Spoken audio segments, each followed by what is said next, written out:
statisticienne et je suis chargée depuis 2012 par le département de mathématiques et informatique de l'Université Paris-Dauphine de la coordination entre Tunis et Paris pour toutes les formations concernant ce département, c'est-à-dire la licence de mathématiques, les masters actuariat et big data. Je remercie tous ceux, étudiants de classes préparatoires scientifiques ou de facultés de sciences engagés dans un cursus de mathématiques ou d'informatique, les élèves d'écoles d'ingénieurs, les parents intéressés par le Master Big Data IASD de Tunis-Dauphine, qui nous écoutent et regardent à travers leur écran, qu'ils soient d'ordinateur ou de téléphone. Nous allons vous présenter donc le premier campus, le Master Big Data de l'Université Tunis-Dauphine, qui est une reproduction du Master Big Data IASD de l'Université Paris-Dauphine. Voilà. Et on va entendre dans l'ordre d'apparition Madame Amina Bouzguendazral, donc directrice de l'Université Paris-Dauphine sur Tunis. Ensuite, qui nous parlera de l'Université Paris-Dauphine, Tunis. Ensuite on entendra le professeur Tristan Cazenave, professeur à Paris-Dauphine, directeur du Master IASD à Paris, titulaire de la chaire Prairie. Donc à l'occasion, il nous dira ce que c'est. Ça excite notre curiosité. Donc il nous présentera le Master 2 IASD. Puis nous entendrons Madame Kauter Boussema qui présentera le M1 Big Data. Ensuite, nous entendrons plusieurs professionnels, donc messieurs Fares Sabag, monsieur Wassim Jouini, qui sont professionnels à Criteo, Madame Sinda Ben Salem, qui est professionnelle chez Instadep. Et enfin, nous aurons les témoignages d'étudiants du Master Big Data qui sont actuellement en cours de cursus ou bien qui sont déjà diplômés et en profession. Enfin, cette présentation se terminera par une séquence de questions-réponses. Donc, je passe la parole à Madame Amina Azral pour une présentation de l'Université Paris-Dauphine Tunis. Alors, rebonjour. Je vous remercie pour votre présence à ce webinaire et je vous souhaite la bienvenue. Aujourd'hui, effectivement, ce webinaire en fait clôture une série de webinaires que nous avons organisés pendant tout ce week-end sur les masters de Dauphine, sachant qu'hier nous avons présenté le master finance, le master management des systèmes d'information et le master management international, économie numérique et marketing digital. Aujourd'hui, on a commencé par l'actuariat et maintenant nous enchaînons avec le master Big Data, intelligence artificielle, systèmes et réseaux. Je saisis cette occasion pour rappeler tous les programmes que nous avons eu l'occasion de présenter pendant ce week-end et j'invite tous ceux qui sont intéressés par les autres programmes à nous contacter en dehors de ce webinaire pour avoir plus d'informations car le choix sur le campus de Tunis maintenant pour les spécialités est assez varié et nous sommes bien évidemment à votre disposition pour vous orienter vers la spécialité qui vous intéresse. Alors effectivement, ce webinaire en particulier peut vous intéresser si vous êtes intéressé par les métiers de la tech, les métiers de l'intelligence artificielle, les métiers d'avenir, hein, là où il y a énormément de demandes, où très peu de spécialités sont encore sur le marché de l'emploi. Mais avant de donner la parole à mes collègues, à mes partenaires que je remercie d'être autour de la table aujourd'hui et de prendre de leur temps du dimanche pour encore vous rassurer sur l'intérêt de cette formation, j'aimerais vous présenter l'Université Paris-Dauphine et plus particulièrement le campus Tunis de cette université. Alors, l'Université Paris-Dauphine est une université française spécialisée dans les sciences des organisations et de la décision. Elle compte principalement deux filières, la filière gestion économie appliquée et la filière mathématiques, informatique de la décision et organisation. Le master que nous présentons aujourd'hui est un master qui fait partie du département mathématiques informatiques de la décision et organisation. Par ailleurs, nous formons aussi des experts en économie, en gestion, en droit, en mathématiques appliquées, là c'est les mathématiques appliquées, les sciences sociales et politiques et le journalisme. Le campus compte plus de 10 000 étudiants en licence, en master, en doctorat et en formation continue. L'Université Paris-Dauphine fait partie de la commune du regroupement PSL, Paris Sciences et Lettres, qui regroupe plus de 27 établissements parisiens prestigieux comme l'ENS, Mines ParisTech, CNRS ou Collège de France. Grâce à PSL, l'Université Paris-Dauphine est aujourd'hui classée parmi le top 50 des universités les plus prestigieuses dans le monde selon le classement Times Higher Education. Elle est dans le top 5 des jeunes universités de moins de 50 ans d'après ce même classement. Concernant le campus de Tunis, Dauphine Tunis est le premier campus à l'international de l'Université Paris-Dauphine. Aujourd'hui, nous fêtons nos 10 ans. Depuis, il y a eu la création d'autres campus comme celui de Londres ou de Madrid. Celui de Tunis a pour vocation d'être un pôle d'excellence pour l'Afrique où nous essayons d'apporter la proximité de la formation pour nos partenaires et je suis ravie de voir autour de la table Senda pour représenter un Study, pour Wassim pour représenter 5 Points, etc. Je sais que j'en oublie, vous me pardonnerez. Et voilà, cette proximité est importante pour les institutions internationales qui se sont installées en Tunisie ou plus généralement en Afrique et pour les entreprises locales qui cherchent des compétences reconnues à l'international. Nous délivrons des diplômes de l'Université Paris-Dauphine. Comme nous sommes sur le campus de Tunis, nous offrons par la même occasion un diplôme tunisien reconnu par le ministère de l'Enseignement supérieur, par le ministère de l'Enseignement supérieur tunisien. J'aimerais dire quelques mots sur la diversité des programmes que nous offrons sur le campus. En licence, d'ailleurs, certains qui sont parmi nous aujourd'hui aiment bien dire que Dauphine Tunis est le petit Dauphine de l'Université Paris-Dauphine, puisqu'effectivement, nous avons à la fois les licences, les masters, les MBA, les exécutifs masters certifiantes, autant que sur le campus parisien. En licence, nous avons la licence gestion et économie appliquée et la licence mathématiques appliquées et informatique.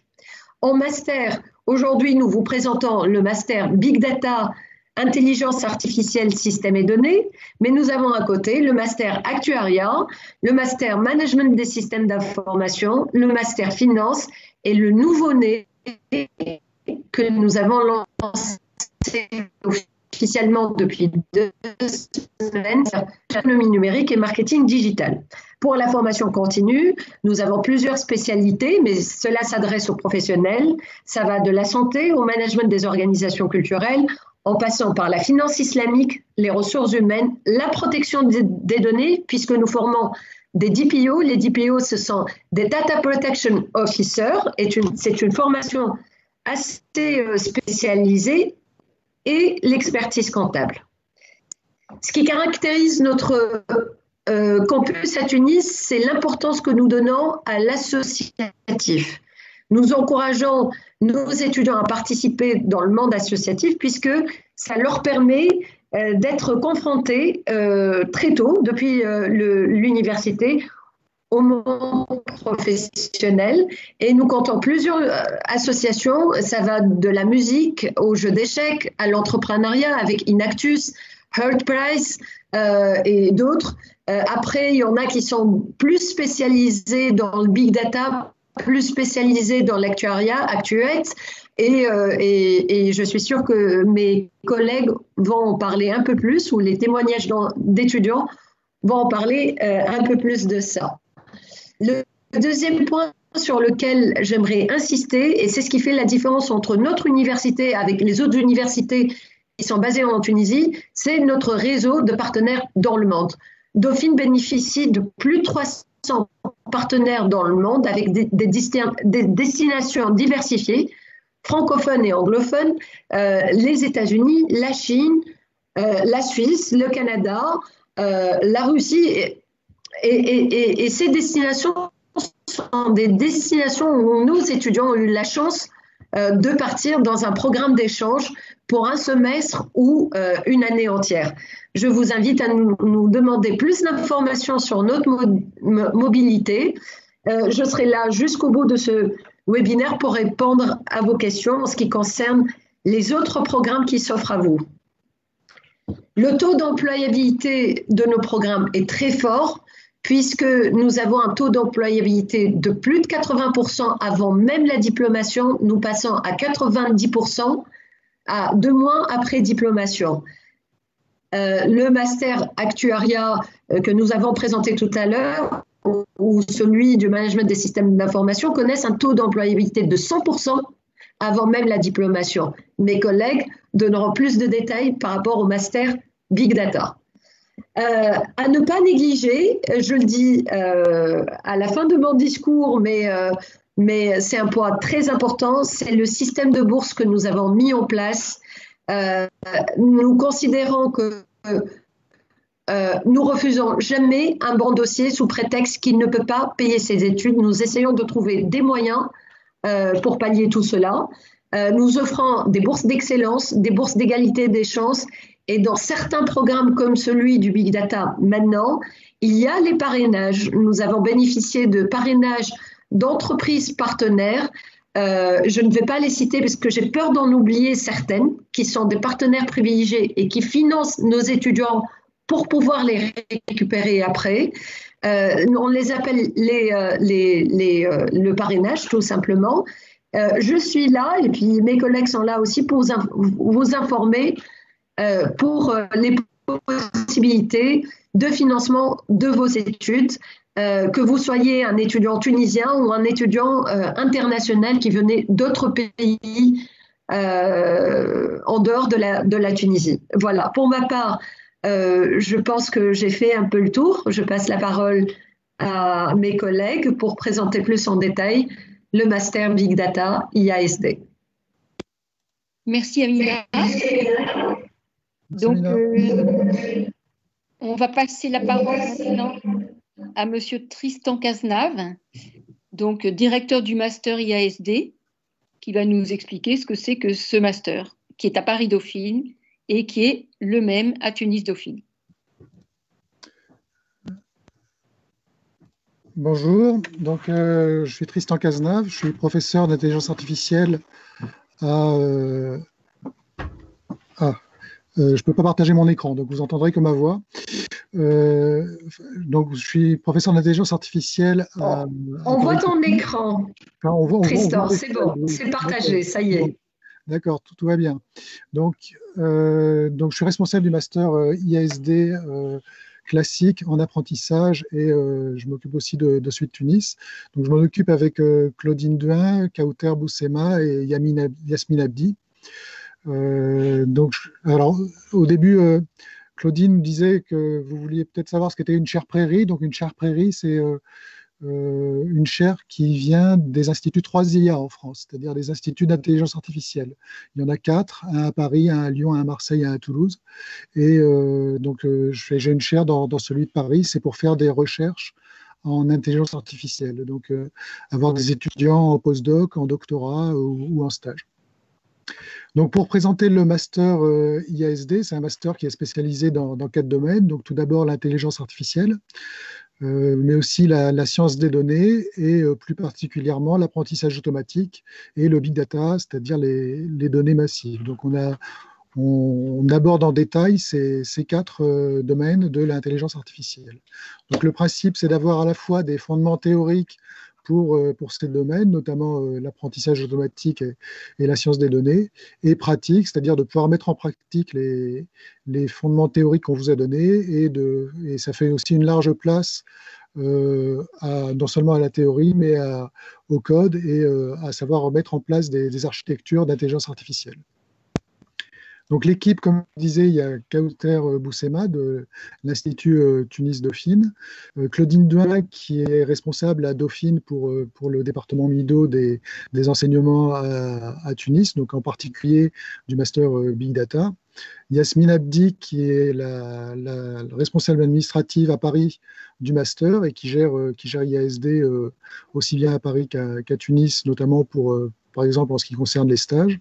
Et donc moi-même, Tristan Cazenave, qui suis directeur. Donc, je vais présenter les objectifs et les gens qui s'occupent du master. On va peut-être maintenant rentrer un peu dans le détail et voir les différents cours qui sont proposés dans le master. Donc c'est composé en 2 semestres.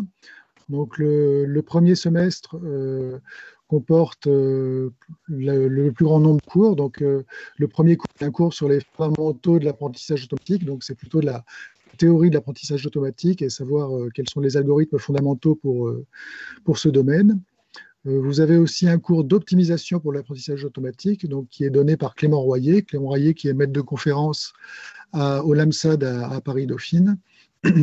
Donc c'est un cours un peu plus théorique, proche des mathématiques, sur la démonstration de théorèmes pour trouver comment, par exemple, fixer des hyperparamètres pour un système d'apprentissage automatique.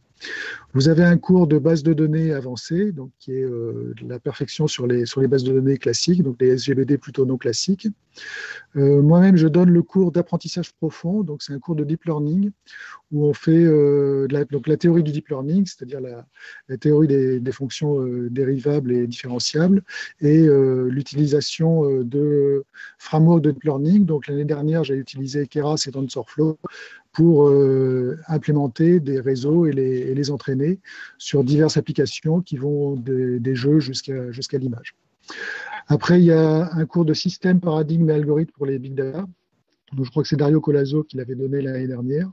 Dario Colazo qui est professeur à Paris-Dauphine en big data et en sciences des données et qui donne des cours aussi dans le master à Tunis Dauphine. Vous avez donc à Paris, il y a un cours éthique et sciences des données. Il y a un cours fouille de graphes, donc graph mining, qui est donné par Boshra Bouchima à Tunis Dauphine. Un cours de qualité de données et puis des projets aussi, donc un projet sciences des données pour mettre en application ce que vous aurez appris dans les différents cours un peu plus théoriques. Et Stéphane Herriot fait un cours d'apprentissage par renforcement, donc où on voit aussi bien les notions de bandit que les notions d'algorithmes comme A3C ou le Deep Q-Learning. Donc ça, c'est les cours du premier semestre. Au deuxième semestre, il y a un peu moins de cours parce qu'il y a aussi le stage qui commence en général début avril. Donc il y a une spécialisation sur l'apprentissage profond, sur le deep learning, donc qui était donnée cette année par Wassim Jeni de Criteo, qui est là, je crois. Et donc, c'est de l'apprentissage profond de l'analyse d'image, c'est utiliser des modèles essentiellement convolutifs pour pouvoir classifier les images ou reconnaître des choses à l'intérieur des images. Fares Sebag de Criteo toujours donnait le cours flux de données cette année. Et je donnais le cours recherche Monte Carlo et jeux, donc qui est un cours sur c'est proche de l'apprentissage par renforcement et des bandits, et c'est aussi de la recherche heuristique. Donc ça a été appliqué essentiellement aux jeux, donc aux jeux de Go plus connus. Ça s'applique aussi aux jeux d'échecs ou à d'autres jeux, et ça s'applique aux problèmes d'optimisation, donc de très nombreux problèmes d'optimisation comme les tournées de véhicules ou différents puzzles, comme le Sudoku par exemple, ou d'autres problèmes où il faut chercher à trouver la solution optimale au problème. Wassim Jeni donne aussi un cours visualisation de données. Et puis, il y a des cours IA sur le cloud, donc essentiellement savoir utiliser les frameworks sur le cloud pour faire de l'IA. Un cours de graphe de connaissances et machine learning sur big data, qui est le dernier cours dont je vous parlerai. Donc, après tous ces cours qui ont lieu jusqu'en avril, on a un stage qui dure jusqu'en septembre et qui donne lieu à un mémoire et une soutenance de stage. Donc, au total, ça fait 60 CTS et un peu plus de 400 heures de cours. Donc les débouchés du master, c'est de faire de l'intelligence artificielle, donc soit en recherche, soit en entreprise, soit en laboratoire de recherche en entreprise. Donc essentiellement, les gens qui finissent ce master sont data scientists, c'est-à-dire qu'ils gèrent les données, ils font de la science des données et de l'IA pour les entreprises. Donc en étant ingénieur en intelligence artificielle ou concepteurs ou développeurs, ou analystes de données, ou en utilisant des algorithmes qui gèrent les données massives ou font de la recherche sur ces algorithmes. Voilà, donc c'était une présentation des différents cours qu'on a dans le Master Big Data et des objectifs du Master. Donc, je redonne la parole à Kauser Boussema. Merci Tristan. Je reprends le partage. Alors, en fait, je voudrais juste revenir sur certains points forts du Master, pour ceux qui nous écoutent. La formation, en fait, elle permet d'avoir 2 diplômes, un diplôme de Dauphine PSL et un diplôme de Tunis Dauphine. C'est un master professionnel permettant d'ouvrir sur la recherche. On a un cas d'un étudiant qui a suivi ce master et actuellement il s'inscrit dans il a eu une proposition d'une entreprise pour faire une thèse avec eux. Alors, le point fort aussi du master IASD à Dauphine-Tunis, le cursus est identique à celui de Paris-Dauphine, comme vient de le présenter Tristan. La majorité de nos intervenants sont des enseignants-chercheurs de Paris-Dauphine et des professionnels du domaine. Je passe à la présentation maintenant du programme du M1 Master Big Data. Alors, le M1, c'est la première année du Master Big Data, IASD en fait pour le nom donné à Paris. Ce master, en fait, cette première année permet en fait d'introduire et de donner les prérequis nécessaires pour faire le Master, le M2 Big Data, IASD. Donc, au niveau du programme, on a 50% des cours d'informatique et 50% des cours de mathématiques. En mathématiques, on insiste sur des cours de probabilité et statistique qui sont des notions indispensables pour faire de la data science et de l'intelligence artificielle. Pour les cours d'informatique, on essaye en fait de mettre le point sur les outils et les langages nécessaires pour le M2. Voilà. Ensuite, je vais vous donner un peu une idée en fait du parcours Big Data IASD, les prérequis nécessaires pour s'inscrire, les diplômes et ce qu'on obtient à la fin. Donc en fait, il y a 2 possibilités. Soit on fait tout son parcours à l'université Paris-Dauphine à partir de la licence de mathématiques, donc la L1. On a aussi la possibilité de rejoindre Dauphine en L3 pour faire une licence Infomat. Et cet accès est réservé pour les étudiants qui ont fait prépa ou une licence de maths ou d'informatique. On a aussi la possibilité d'intégrer ce parcours en M1 Big Data pour les étudiants qui ont validé une licence de mathématiques ou d'informatique ou un diplôme équivalent.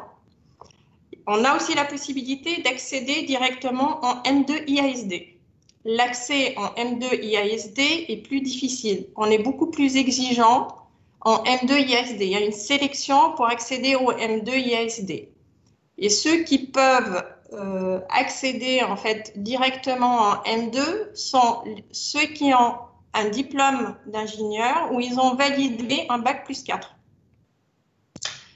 Alors pour les prérequis nécessaires justement au niveau de l'accès en M2, on exige une bonne connaissance du langage Python, du SQL, Java, une bonne connaissance aussi de l'algorithmique, de l'intelligence artificielle et des notions des notions d'Unix et Linux.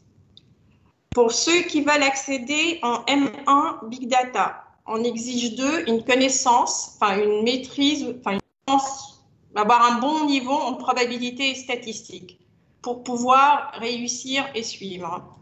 Alors, pour ceux qui, on voit bien, pour ceux qui font le M2 IASD à Tunis, ils obtiennent à la fin 2 diplômes. Le diplôme PSL de de Paris et le diplôme tunisien. Je voudrais, avant de passer la main à nos partenaires pour nous parler des métiers de l'intelligence artificielle, je voudrais profiter de cette occasion pour remercier nos partenaires qui nous ont soutenus lors de la création du master et tout le long de ces 3 années, soit en finançant les études de nos étudiants, soit en les acceptant en stage.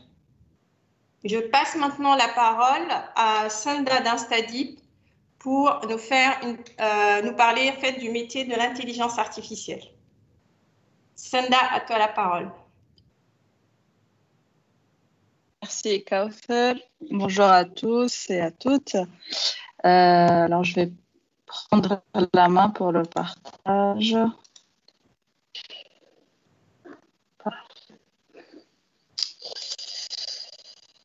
Alors, donc Instadeep, effectivement, donc je pense serait une entreprise où un candidat au master IASD de Dauphine trouverait largement de quoi s'occuper en termes d'intelligence artificielle, que ce soit sur le plan de la recherche appliquée et même de l'ingénierie.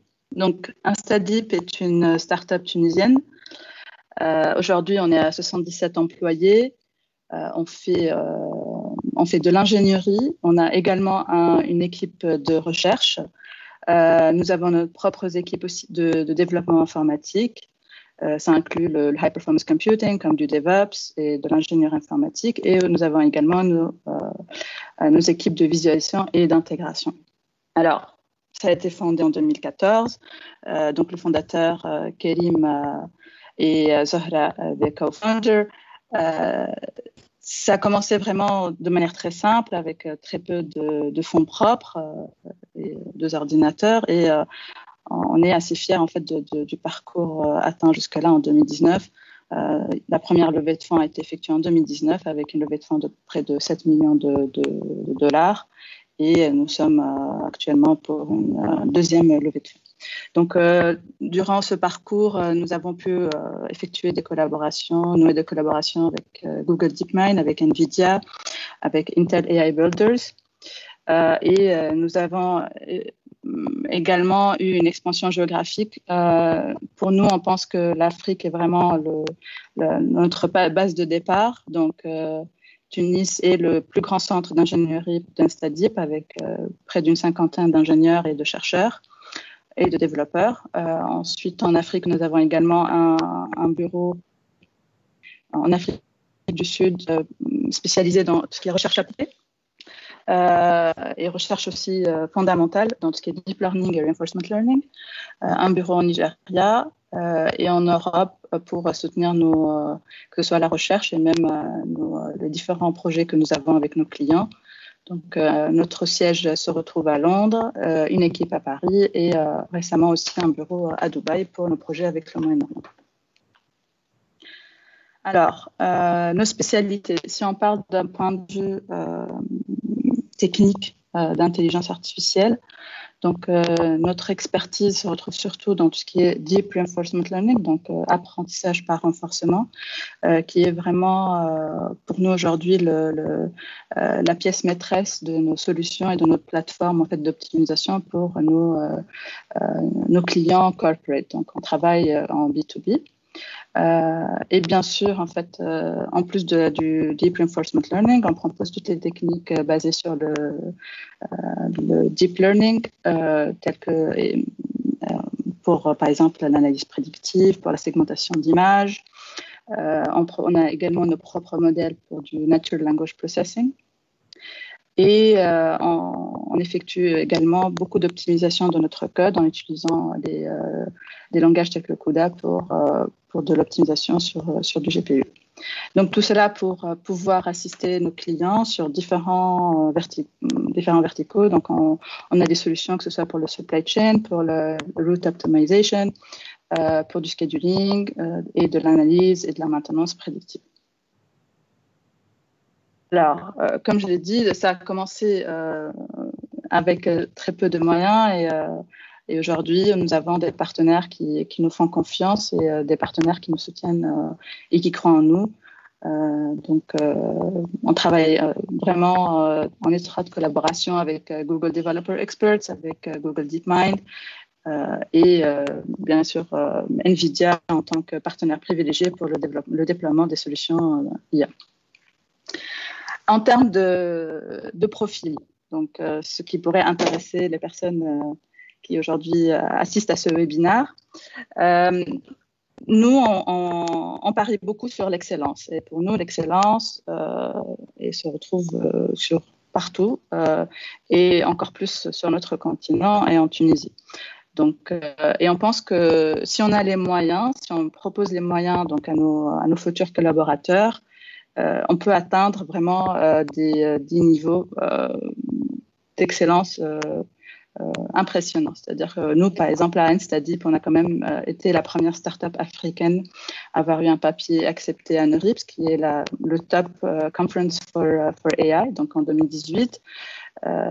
Nous avons également eu une participation avec Distinction, donc parmi les top 2% au monde. Donc ça pour montrer en fait que nos équipes de recherche, donc ce sont des équipes qui sont basées à Tunis, à Paris, en Afrique du Sud, au Nigeria, à Londres, ont tout le potentiel et le niveau pour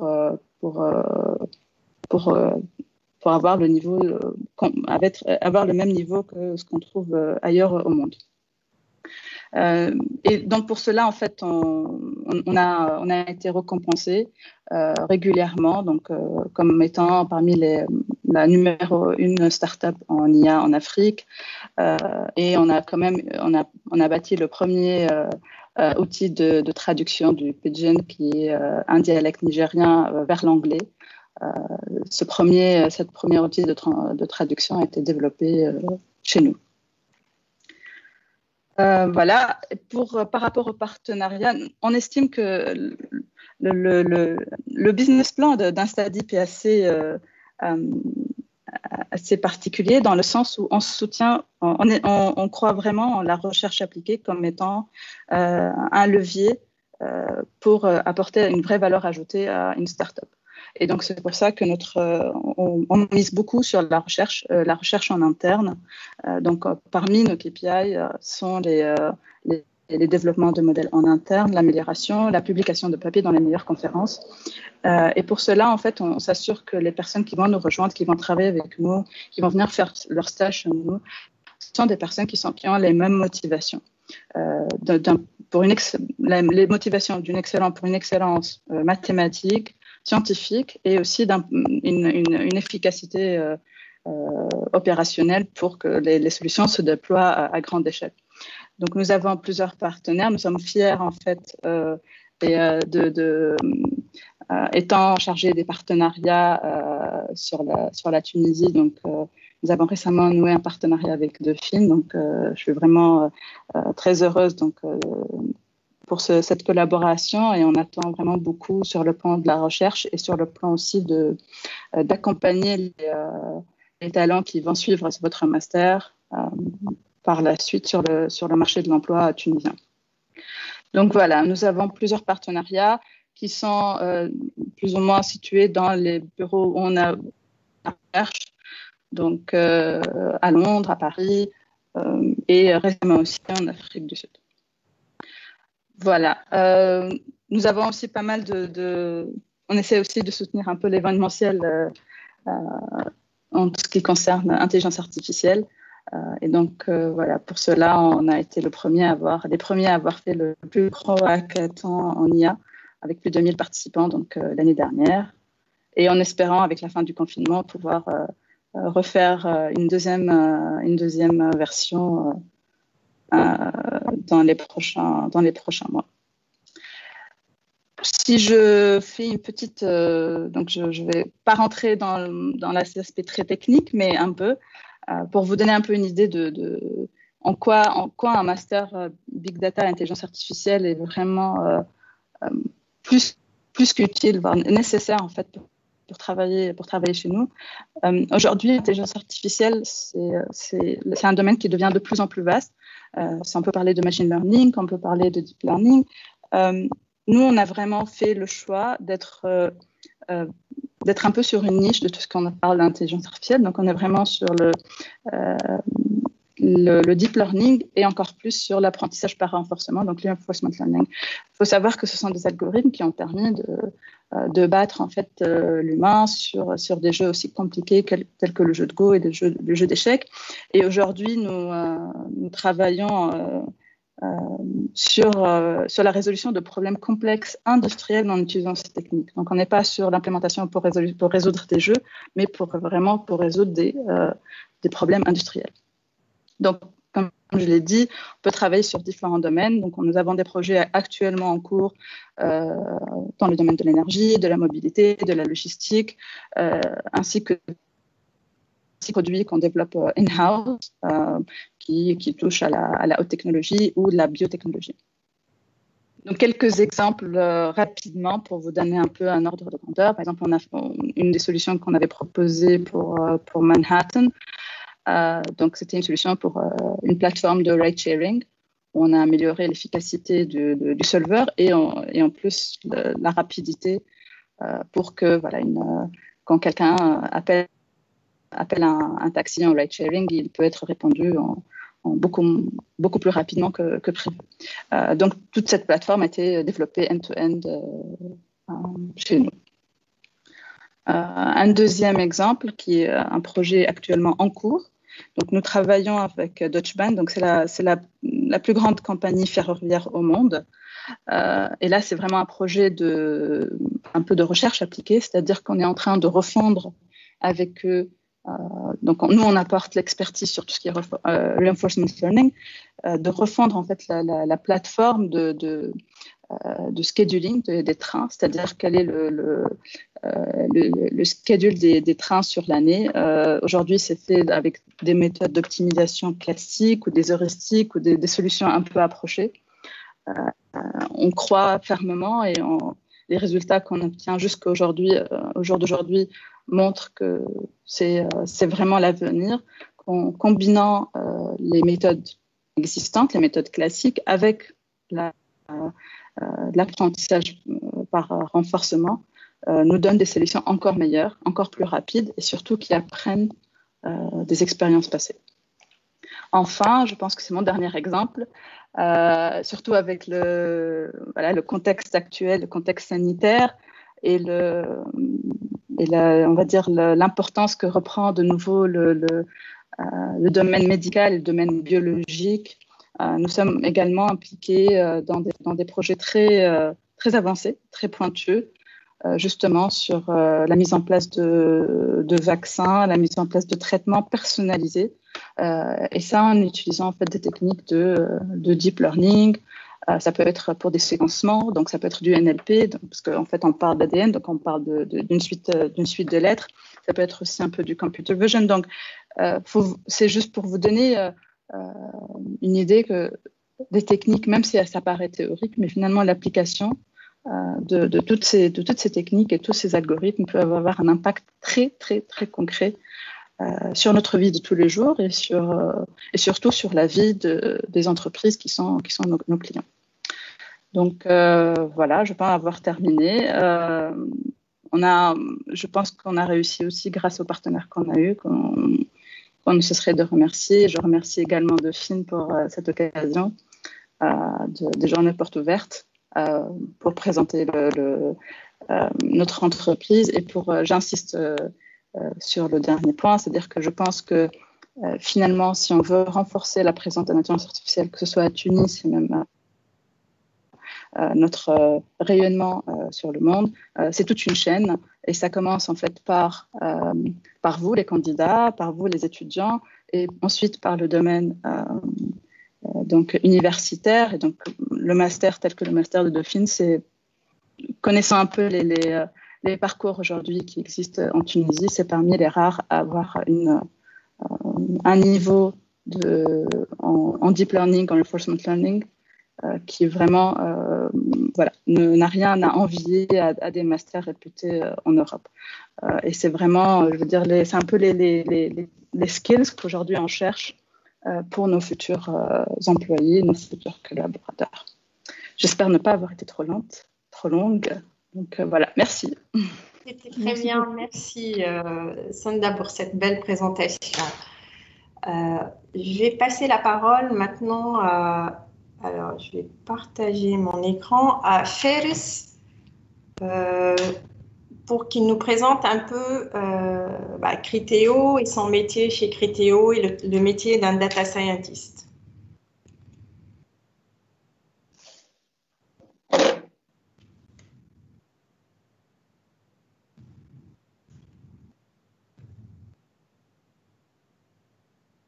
Alors, bonjour. Est-ce que vous voyez mon écran? Oui. Très bien. Alors bonjour, moi c'est Fares. Donc je suis Senior Software Engineer à Criteo et professeur pour le module, pour un des modules Big Data, qui est le module flot de données. Donc je vais faire cette présentation avec Wassim. Le but de cette présentation, ce sera de vous expliquer ce qu'on fait à Criteo. Et pourquoi est-ce que Criteo est un bon candidat pour pouvoir donner des cours sur le Big Data? Donc tout d'abord, comme je l'ai expliqué, je suis Senior Software Engineer à Criteo. Ça fait à peu près 5 ans que je travaille là-bas. Wassim est quant à lui Senior Engineering Program Manager, c'est-à-dire qu'il est en charge de plusieurs équipes, de la coordination de plusieurs équipes techniques qui ont toutes des projets différents mais qui ont un but commun. Donc j'ai décidé pour cette présentation de parler un petit peu de invalid traffic. On va voir ça tout à l'heure. Je pense que c'est un sujet qui est intéressant parce que ça allie le monde du machine learning, de l'IA avec le monde des développeurs. Donc Criteo. Criteo, c'est le Leading Advertiser Platform for the Open Internet, c'est-à-dire qu'on va afficher la pub sur Internet et pour ce faire, on va faire appel à des marques comme par exemple Adidas, Wish, etc. Ces marques vont nous donner un budget et avec ce budget, on va afficher des publicités correspondant à des produits de ces marques sur tout un écosystème de sites Internet ouverts. Lorsque je parle de sites Internet ouverts, c'est tous les sites Internet comme Reddit, Yahoo, etc. C'est à la différence des ce qu'on appelle des walled gardens comme Facebook ou Google. Par exemple, pour Facebook, les pubs seront d'abord gérées par Facebook. Criteo n'aura pas forcément la possibilité de déposer des pubs sur Facebook. Donc nous, on va vraiment déposer nos pubs sur des sites ouverts. Pour faire tout ça, on a ce qu'on appelle un Creator Engine. Wassim va vous donner plus de détails là-dessus. Mais grosso modo, on va essayer d'analyser l'historique de navigation des utilisateurs. On va voir qu'un utilisateur est allé sur un site de vente de chaussures, qu'il est passé plusieurs fois sur un modèle qui l'intéressait. Donc, Criteo va enregistrer cette information d'intention de l'utilisateur et va ensuite afficher des pubs qui seront liées à ce produit. Donc, c'est ce qu'on appelle le retargeting. On va afficher de la pub qui sera liée aux objets qui ont été vus précédemment. On utilise l'historique de l'utilisateur pour vraiment personnaliser l'information à l'utilisateur. Criteo, c'est le leader mondial. On a plus de 400 milliards de requêtes qui arrivent dans nos data centers par jour. Donc c'est vraiment un volume de données considérable. On a plus de 7 millions de requêtes par seconde dans nos messaging systems. On a plus de 50 000 serveurs dans tout le monde, plus de 16 data centers, plus de 500 pétabytes de storage. Donc c'est vraiment des volumes qui sont vraiment conséquents et c'est pour ça qu'on pense être en autorité pour parler de Big Data. Donc, invalid traffic dans le monde de la publicité en ligne. Donc, tout d'abord, qu'est-ce qu'on appelle du trafic valide? Un trafic valide, c'est, en résumé, un clic, donc une personne qui clique sur une pub de manière intentionnelle. Donc, il faut vraiment que ce soit un humain qui, avec sa souris ou avec son doigt, va cliquer sur une publicité. Tout ce qui ne provient pas de véritables humains sera considéré comme trafic invalide. Donc, par exemple, on a tout le trafic qui provient de botnets. Donc, un botnet, ça va être un réseau de PC qu'on appelle PC zombies. Donc, on peut imaginer ça comme des centaines, voire des milliers d'ordinateurs infectés avec un virus ou autre. Ou même en fait des autres objets, donc ce qu'on appelle les IoT, Internet of Things, tout ce qui est webcam, imprimante, vraiment tous les objets qui sont connectés à Internet. Tous ces objets-là sont vulnérables et il suffit que le système ait été compromis pour pouvoir y installer un virus et ensuite utiliser ce PC, ce device, comme arme pour faire de la fraude, par exemple. Donc on peut faire de la fraude, mais on peut faire tout un tas de choses avec des réseaux de botnets.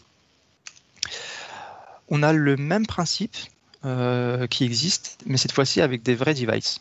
Donc ici, c'est un exemple de ClickFarm. Donc en fait, on a des centaines de téléphones mobiles sur lesquels on a installé un logiciel. Et ce logiciel, il va en continu aller télécharger des applications, les installer, ce qui fait qu'à la fin, Criteo va fournir de l'argent à tous ces devices, en fait, à la personne qui génère tous ces clics. Et on a aussi tout un tas de malware, de plugins, etc. qui sont indésirables. Donc, on voit que le monde du trafic invalide est vraiment vaste. On a plusieurs moyens de détecter tous ces patterns. Le premier moyen, c'est de faire quelque chose qui est assez simple, c'est de lister plusieurs règles et d'avoir un système qui va ingérer en continu des événements, des requêtes, et qui va analyser ces requêtes et avec un système très simple de règles, détecter les outliers. Donc, un exemple très concret, c'est de faire une règle qui va détecter tous les devices qui ont cliqué plus de 10 fois sur une pub en moins de 10 minutes. Donc, on peut imaginer un système, à Criteo, c'est ce qu'on a, un système qui contient des dizaines, voire des centaines de règles très très simples pour détecter tous ces outliers. Une autre façon de faire, c'est d'utiliser des modèles, d'utiliser l'intelligence artificielle pour pouvoir automatiser la détection de tout ce trafic invalide. Donc à Criteo, moi je suis développeur et on a aussi plusieurs équipes de researchers. Donc on a créé récemment, l'année dernière, une équipe dont le seul but, c'est d'aider les développeurs à créer des modèles.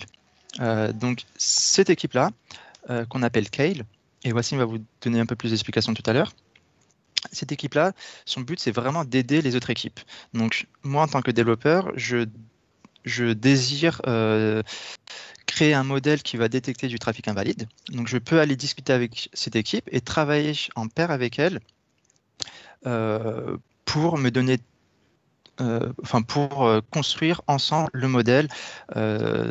Donc, dans la vie de tous les jours, ce qui va se produire, c'est que en tant que développeur, je vais aller, moi, trouver toutes les features, toutes les features qui vont permettre aux researchers de créer le modèle. Donc, moi, je vais développer, je vais laisser les researchers trouver le modèle optimal, le développer, et ensuite, moi, je vais l'implémenter, c'est-à-dire que je vais appeler la prédiction en temps réel grâce à eux. Donc, pourquoi est-ce que je parle de ces deux équipes? C'est tout simplement parce qu'il y a quelques années, c'est quelque chose qui n'existait pas. Donc, il y a quelques années, en fait, on avait soit des développeurs, soit des researchers. quelqu'un qui avait les doubles compétences, c'est quelque chose qui était assez rare parce que c'est quelque chose qui n'était pas vraiment enseigné dans le domaine universitaire. Mais par contre, depuis récemment, on voit que les personnes qui sortent de grandes écoles et qui sont le plus demandées, ça va vraiment être ces personnes avec ces deux profils. Le profil développeur, donc une personne qui sait développer, et le profil intelligence artificielle, j'appellerais. Donc c'est une personne qui sait faire les deux. Et c'est quelque chose qui est vraiment récent. Et à Criteo, on a créé cette équipe-là l'année dernière. Donc depuis 1 an, maintenant, on a des profils qui savent développer en autonome leur propre modèle. Alors qu'il y a quelques années, c'était, comme je vous l'ai décrit, un développeur et un researcher qui travaillent ensemble pour implémenter le modèle. Donc je vais laisser maintenant Wassim parler un peu plus explicitement de ce qu'est la recherche à Criteo. Alors, merci Fares, je ne sais pas si vous m'entendez tous. Alors, pour vous parler d'un peu tous les métiers qu'on a chez Criteo AI Lab, je vais peut-être déjà commencer par vous parler un peu des contraintes particulières qu'on a chez Criteo sur un scénario de base. Et le scénario de base concerne un peu tout le monde. Je pense que ceux qui nous écoutent aujourd'hui naviguent de temps en temps sur Internet. Et lorsque vous allez sur un site de news, par exemple, que ce soit New York Times, Le Monde ou autre, vous voyez des placements publicitaires. Eh bien, ce qu'il faut savoir, c'est qu'en temps réel, en fait, pour chaque placement publicitaire que vous allez voir, Criteo doit prendre un certain nombre de décisions. Et ces décisions, elles vont de est-ce que j'achète ce placement publicitaire ou pas, à quelle est la valeur de ce placement publicitaire, qu'est-ce que je propose comme produit pertinent sur ce placement publicitaire, et même quel serait l'affichage optimisé pour ce placement publicitaire. Et ce qu'il faut savoir, c'est que toutes ces décisions doivent être prises extrêmement rapidement. On parle de 50 millisecondes jusqu'à 100 millisecondes en général. Et pour que vous ayez un repère, 100 millisecondes, c'est à peu près le temps qu'il faut pour cligner des yeux. Donc, on se retrouve dans un système qui doit gérer des millions d'appels de ce genre au moteur de décision de Criteo chaque seconde, mais en plus, qu'il doit le faire extrêmement vite. Et donc, chacune de ces décisions dont je vous ai parlé, comme le disait Fares, par exemple, pour le cas de la détection de fraude, chacune de ces décisions repose sur un modèle.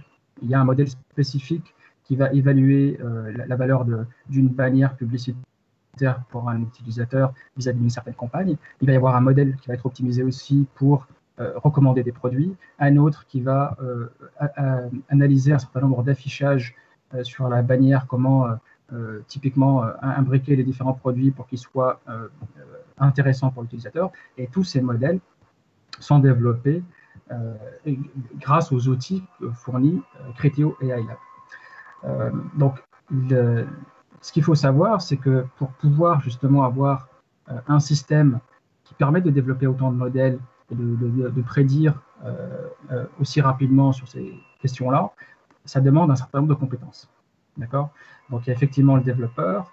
Vous allez trouver les développeurs qui sont des développeurs spécialisés dans certaines technologies, comme le C#, comme Python, comme des développeurs web, par exemple, pour développer certaines applications, tout ça. Vous allez trouver des développeurs qui vont avoir la double casquette, comme l'a décrit Fares, ceux qui vont pouvoir aussi bien développer des pipelines d'infrastructure pour ces modèles-là, mais aussi comprendre ce qui se cache derrière ces modèles, ce qu'on appelle les engineers ML, qui sont très populaires en ce moment parce que justement ils ont cette double casquette. Vous allez avoir bien sûr les chercheurs. Et le rôle des chercheurs chez Criteo aujourd'hui, ça va être deux choses. La première chose, ça va être de faire repousser un petit peu les frontières de la recherche, les limites de la recherche, de l'état de l'art. Donc, ils vont, notamment sur les cas pratiques de Criteo, écrire des papiers, développer de nouveaux algorithmes, mais leur rôle aussi, c'est de permettre, grâce à cette recherche, de faire une innovation plus rapide au sein de Criteo. Donc, il va y avoir un travail très proche entre les chercheurs et les développeurs en interne dans Criteo AI Lab, afin de créer des prototypes et si les prototypes donnent des bons résultats, les pousser directement en production. Donc, j'ai parlé des développeurs, des ingénieurs ML et des chercheurs. Il y a d'autres métiers qu'on peut retrouver aussi dans Criteo AI Lab ou Criteo en général. C'est les métiers d'analyse de données. Et il y en a deux types. Il y a ceux qu'on appelle data scientists, dans le terme générique de data scientist. Eux, ils vont avoir ce travail justement d'analyse des données pour savoir si certains paramètres sont intéressants à intégrer dans les modèles ou pas, pour savoir si les modèles sont en train de performer de manière optimale ou pas, etc. Donc, ils vont avoir ce travail d'analyse des données pour des explications sur la performance des modèles ou sur le comportement des utilisateurs. Mais il va y avoir aussi un autre profil très proche du data scientist, qu'on va appeler data analyst, qui lui va faire un travail très similaire, mais sur des données qui vont concerner les clients. C'est-à-dire qu'un client comme Booking, comme la Fnac ou la Redoute, quand ils font une campagne publicitaire, ils veulent comprendre aussi comment se comportent les utilisateurs qui ont vu leur campagne publicitaire, comment améliorer leur campagne publicitaire pour que les ROI augmentent, etc. Et ces data analysts vont faire ce travail de fouille de données, d'analyse de données et de fournir ce qu'on appelle des insights, donc des informations utiles pour le business des partenaires. Donc voilà un peu, je pense, une vue globale de ce qu'on offre chez Criteo AI Lab. Ce qu'il y a à retenir, c'est que c'est un système qui est complexe, qui a des contraintes très élevées, comme je dis, des millions d'appels par seconde à gérer et en 50 à 100 millisecondes. Et ce qu'il faut retenir, c'est que pour arriver à avoir ce genre de performance chez Criteo aujourd'hui, ça demande un ensemble de profils data, autour de la data, que ce soit au niveau de l'infrastructure, comme c'est dans l'équipe de Fares, ou du point de vue des modèles et de la recherche, comme on voit chez Criteo et AI Lab. Voilà, je ne sais pas si vous avez des questions, mais je pourrais rentrer plus dans les détails si vous avez besoin par la suite. Merci, Wessim. On peut prendre des questions en même temps. S'il y a des participants qui veulent poser des questions à Criteo ou à Instadip, ils peuvent activer leur micro.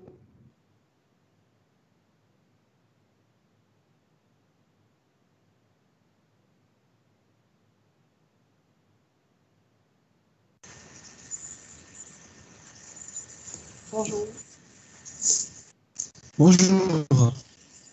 Bonjour. Vous pouvez vous présenter et poser votre question? Voilà, donc je me présente, je me nomme Massar Mohamedeli. Je suis titulaire d'un diplôme en informatique de gestion, une licence en informatique de gestion et d'un master 1 en ingénierie des logiciels. Et actuellement, donc, je fais mon projet de fin d'études en M2, donc en intelligence artificielle. Mon sujet, c'est la conception d'une plateforme intelligente d'analyse des conversations. Donc, je suis très ravi de participer à ces webinaires organisés par l'Université Paris-Dauphine. Et ma question, donc, concernant le dernier intervenant aussi, donc, j'aimerais savoir exactement au niveau des Criteo, donc, ceux qui font l'analyse des données, ils font quoi exactement? Et merci. Merci pour la question, tout d'abord. Alors, ceux qui font l'analyse de données chez Criteo font deux choses. C'est deux choses avec deux équipes différentes. Ça dépend s'ils sont du côté de la recherche et développement ou du côté produit, donc vis-à-vis avec le client. Côté recherche et développement, l'analyse de données consiste à récupérer les données qui sont déjà stockées, structurées dans nos bases de données et de les analyser, c'est-à-dire regarder sur ces données-là déjà s'il y a des corrélations intéressantes entre les données et les décisions qu'on prend, qu'est-ce qu'on recommande comme produit, est-ce que l'utilisateur a cliqué ou pas, et essayer d'explorer s'il n'y a pas d'autres variables qui seraient intéressantes à intégrer dans le modèle. Une variable de ce type-là, ça pourrait être par exemple, est-ce qu'on devrait prendre en considération le type d'équipement qu'utilise l'utilisateur. Est-ce qu'il utilise un ordinateur portable sur Windows? Est-ce que c'est sur un iOS? Est-ce que c'est du mobile? Parce qu'on sait que les comportements, par exemple, des utilisateurs pourraient varier parce que les audiences sur ces équipements-là sont différentes. Donc, le rôle du data analyst à ce niveau-là ou du data scientist à ce niveau-là, c'est vraiment de fouiller dans les données pour trouver quelles sont les variables qui vont permettre de booster un peu les modèles de Criteo et améliorer ses performances pour elles et pour ses clients.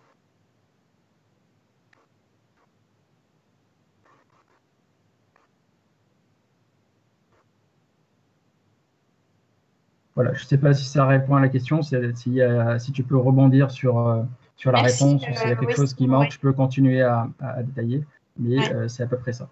Je vais répondre à la deuxième. Je donne la parole, si Tristan est encore avec nous, je donne la deuxième partie la première partie de la question concernant est-ce qu'il peut postuler en M2 IASD. Si Tristan est encore avec nous. Oui, je suis toujours là. Oui, s'il a fait un M2 ou il a fait de l'intelligence artificielle, il peut bien sûr postuler en IASD, il n'y a pas de souci. Excellent. Alors, on a une autre question de Kid. Il pose la question suivante, c'est pour Tristan ou Claudine. Hein. Étant en M1 de statistiques appliquées, puis-je postuler pour le M1 ou le M2 IASD? Oui, on prend des étudiants qui ont fait des mathématiques appliquées dans le M2 IASD. Donc, les gens qui viennent au M2 IASD viennent soit d'informatique et d'intelligence artificielle, soit de mathématiques appliquées et sciences des données. Merci. Confirme. Alors, je vais passer la parole à nos étudiants et à nos alumni pour nous faire des témoignages. Donc, n'hésitez pas à poser vos questions à travers le chat de Teams. On pourra vous répondre en même temps que les témoignages. Alors, je vais commencer par Nihel, qui nous vient des États-Unis. Je te donne la parole, Nihel. Merci. Bonjour à tous. Si tu peux parler un peu plus fort. D'accord. Bonjour à tous. D'abord, je voulais vous remercier de m'avoir invité. Je suis ravie de pouvoir témoigner de mon expérience avec Dauphine. Donc, pour revenir sur mon parcours, je suis titulaire d'un diplôme d'ingénieur en statistique et analyse de l'information de l'ICAI depuis 2016. Et suite au cycle d'ingénieur, j'ai directement rejoint le monde professionnel avec la compagnie d'assurance Lloyd en tant que data analyst et ETL developer pour 2 ans. Pendant ce temps-là, je me suis intéressée au domaine du big data et d'intelligence artificielle, qui est un domaine en plein essor et avec une forte croissance sur le marché du travail. Et en fait, j'avais ma meilleure amie qui était en train de poursuivre le master big data à Dauphine. Et j'étais impressionnée de toutes les connaissances qu'elle a pu acquérir grâce à ce master. Et elle m'a tant encouragée que je me suis dit que pour aller plus loin et de pouvoir moi aussi suivre un parcours similaire et avoir un master, j'ai décidé de rejoindre Dauphine. Donc, j'ai passé des entretiens et j'ai pu par la suite intégrer Dauphine en M2 directement. Et durant cette année-là, on était bien encadré avec des professeurs toujours présents pour nous aider, ce qui m'a permis de réussir mon année. Et après, j'ai été acceptée en stage chez Porsche Cars North America aux États-Unis en tant qu'IT et Data Analytics Intern. Et ça fait 13 mois maintenant que je travaille avec eux. Donc, au cours de ce stage, j'étais capable d'appliquer tout ce que j'ai appris à Dauphine en initiant des projets et créer des proof of concept pour valoriser l'utilité et l'importance de machine learning dans le secteur automobile. Et tous les managers et des personnes avec qui j'ai eu la chance de travailler chez Porsche ont été impressionnés par la qualité de l'enseignement offert par Dauphine et le programme de ce master et surtout la flexibilité qu'on a pour accéder aux mêmes cours qu'à Paris avec les mêmes professeurs et ce qui était très intéressant pour eux. Et du coup, ce master-là m'a beaucoup aidé dans mon travail avec Porsche maintenant et je suis très contente d'avoir fait ce choix-là. Donc, voilà un tour de ce que j'ai fait avec Dauphine. Merci, Nihel. Je passe la parole à un autre ancien du master, Oussem Abraham, qui est aujourd'hui data scientist en France. Oussem, tu es avec nous?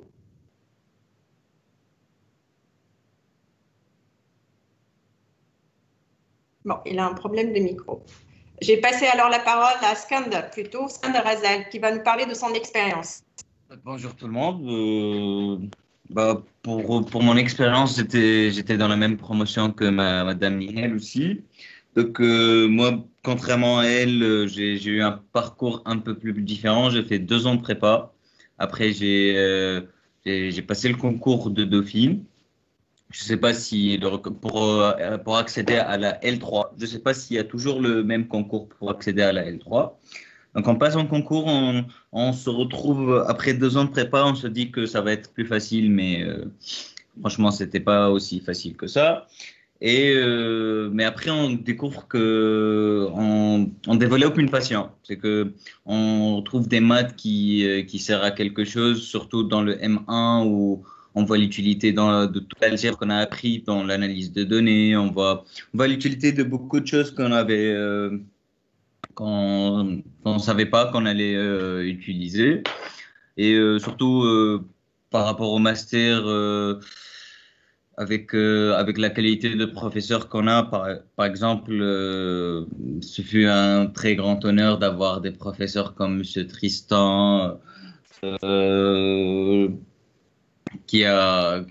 si vous avez un petit peu vérifié son historique, c'est un petit peu impressionnant. Mais sinon, tout ça m'a permis d'être un petit peu passionné, beaucoup passionné par le domaine data science plus.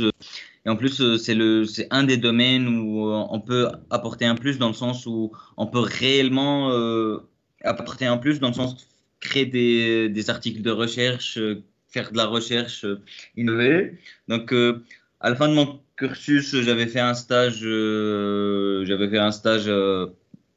à Air France. Après, ils m'ont proposé une thèse CIFRE. Donc, je vais faire de la recherche avec eux. Je vais être chercheur chez Air France. Malheureusement, j'ai pas pu commencer parce qu'il y a eu beaucoup de retardements, etc. Mais tout ça, j'ai pu faire ça grâce à Dauphine et au master. Merci beaucoup. Merci beaucoup, Skander. Alors, on peut intervenir peut-être parce qu'il y a eu une question indirecte de Skander. Oui. Donc, effectivement, on peut toujours rentrer en L3, il n'y a pas de problème. Donc, il est rentré avec sur concours, donc en sortant de classe prépa. Et effectivement, il a choisi entre une école de statistique et chez nous. Et je pense que ça lui a réussi. C'est devenu un passionné d'informatique. Et voilà, qui est promis maintenant à un parcours de recherche. Et c'est une très belle réussite. Voilà. Merci, Claudine, pour cette précision. Aziz, est-ce que tu peux nous faire un retour d'expérience, enfin, un témoignage? Oui, bien sûr. Tu peux, ouais. Alors, merci de me céder la parole, madame. Ravi d'être parmi vous et pouvoir témoigner aujourd'hui au JPO de Tunis Dauphine. Je me présente, je m'appelle Aziz Blamar. Je suis actuellement un étudiant en M2 ASD. En fait, j'ai déjà décroché 2 masters. Le premier en mathématiques, spécialité analyse stochastique et application à la finance, à la faculté des sciences. Et le deuxième en méthode quantitative, spécialité économie mathématique et économétrie à l'AFSEC. Et puis, j'ai été accepté directement en M2 ASD à l'Université Paris-Dauphine Tunis. Donc, j'ai aussi effectué 2 stages, le premier en Banque Centrale Tunisie, le deuxième en start-up de roaming, nommé RoamSmart. J'ai déjà décroché un stage au Danemark, orienté Computer Vision, que j'ai déjà commencé il y a de cela près de 2 mois, à distance pour le moment à cause du Covid-19, malheureusement. Maintenant, la question qui se pose, c'est pourquoi en fait faire 3 masters et pourquoi avoir choisi précisément Dauphine pour un master, un 3e master? La réponse est toute simple. En fait, durant mes 2 premiers stages, je me suis aperçu que j'avais beaucoup de background théorique, mais que le côté pratique laisse encore à désirer. Et d'un point de vue d'implémentation algorithmique avancée, j'étais encore très loin de pouvoir coder un script avancé de A jusqu'à Z. Voilà, d'autant plus que j'ai jamais vu un profil détenteur de 3 masters aussi liés et avancés à la fois.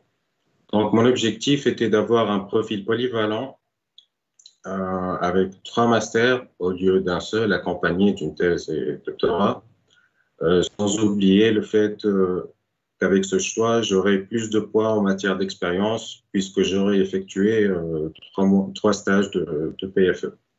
Et de ce fait, je pourrais trouver ma place dans n'importe quel marché d'emploi visé. Pour être franc, le choix de Danemark n'était pas fait au hasard. J'avoue que je suis émerveillé par la vie scandinave depuis bien longtemps. De surcroît, les masters d'intelligence artificielle au Danemark, Norvège, Finlande et Suède viennent tout juste de démarrer. Donc, il fallait saisir cette chance. Ceci dit, le point fort du master IASD, c'est que c'est un master polyvalent, tout comme mon profil en fait.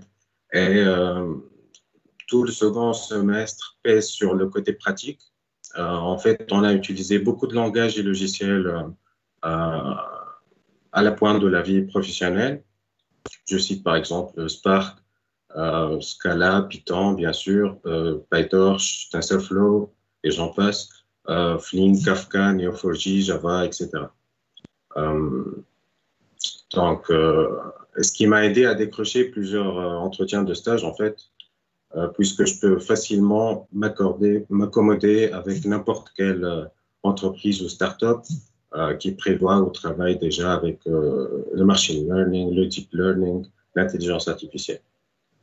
Pour info, j'ai commencé à postuler grâce à LinkedIn 6 mois avant que les premiers cours ne commencent, c'est-à-dire avant même que je sois accepté à l'Université Paris-Dauphine Tunis.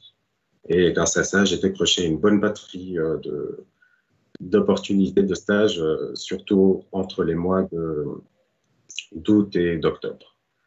Notamment 3 offres au Danemark, une en Suède, une en Angleterre, une en Australie et une toute dernière aux USA.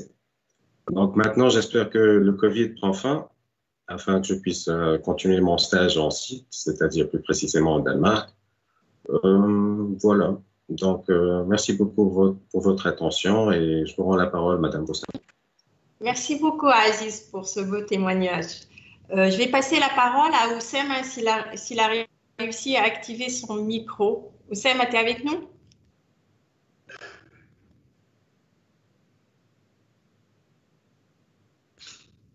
Il n'arrive toujours pas à activer. Je passe la parole à notre étudiante en M1 Big Data, Mariam. Bonjour, c'est un honneur d'être parmi vous aujourd'hui. Donc, je me présente, je m'appelle Mariam Lassout, je suis étudiante en M1 Big Data à l'Université Paris-Dauphine Tunis. Après avoir obtenu ma licence en mathématiques fondamentales et appliquées à la Faculté des sciences de Tunis, j'ai choisi sans hésiter d'intégrer Dauphine, d'une part pour sa réputation dont j'ai entendu les éloges depuis mon enfance, car en fait, c'est une université que mes parents ont intégrée et qui a un immense prestige, classé parmi les meilleures universités au monde. Et ceci, je l'ai senti durant toute cette année dans la qualité des professeurs, que je remercie sincèrement pour leurs efforts gigantesques, leur pédagogie, leur soutien moral durant cette période difficile, ainsi que toute l'équipe administrative qui ont contribué au bon déroulement de l'année malgré toutes les difficultés. En particulier vous, Madame Kawthar Boussama, vous avez été d'une grande écoute et d'un grand soutien. Voilà.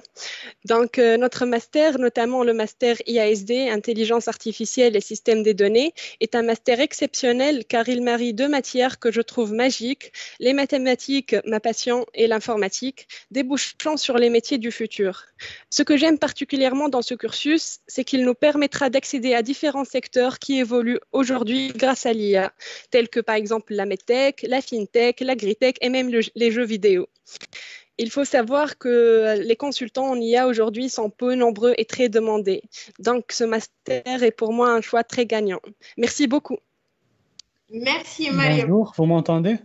Oui, Oussama. Bon, on passe la parole à Oussama. Allez, vas-y, Oussama. Je me présente, donc je suis Oussama, je suis titulaire d'un master de recherche en modélisation spécialité en prévision de l'ISG de Tunis. Donc, durant ma 2e année de mémoire, donc, je commençais à m'intéresser à l'IA et Big Data. Du coup, j'ai choisi de m'orienter vers ce domaine innovant. Donc, je me suis inscrit à Dauphine en M2 Big Data. Et maintenant, j'occupe le poste d'un consultant data scientist au sein de Davidson Consulting. Et en plus, je suis un auto-entrepreneur en IA et cloud. Concernant le projet où j'ai travaillé, donc j'ai travaillé sur plusieurs projets. Je cite quelques projets. Donc, un projet dans le domaine de la santé où j'ai participé à la mise en place d'une plateforme de récupération et de stockage des données des objets connectés. et ainsi que l'implémentation d'une application de la maintenance prédictive des objets connectés. En plus, j'ai travaillé sur un autre projet. C'est un projet en IA où on a géré les documents des sociétés. Donc, c'est la gestion des données des sociétés. Ce sont des documents envoyés par les clients. Donc, l'objectif de cette mission, c'est de reconnaître les données non structurées avec des algorithmes OCR, la classification des documents non structurés, l'extraction des connaissances. Merci. Je vous remercie pour l'invitation. Merci. Merci, Oussama. On va passer à la session questions-réponses. J'ai une question pour Tristan. Tristan de Ramia. J'ai un master de recherche en mathématiques appliquées et j'aimerais savoir si j'ai la possibilité de postuler en M2 IASD. Oui, bien sûr, M2 mathématiques, c'est très bien pour faire IASD. Parce que je disais tout à l'heure, on prend à la fois des mathématiciens et des informaticiens qui viennent d'écoles d'ingénieurs de M1 ou de M2. Donc, M2 de maths, c'est très bien. D'accord, merci. Alors, j'ai une autre question de Massar. Il pose la question s'il peut postuler en Master Big Data et en Master Management Système d'information. Il a une licence en informatique de gestion et d'un Master Ingénierie logicielle. Je suppose que oui, vous pouvez postuler en fait en M1 Big Data ou en M1 Management Système d'information.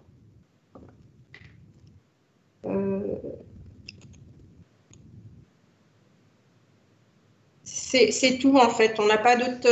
Alors, pour ceux qui veulent poser des questions, ils peuvent prendre la parole.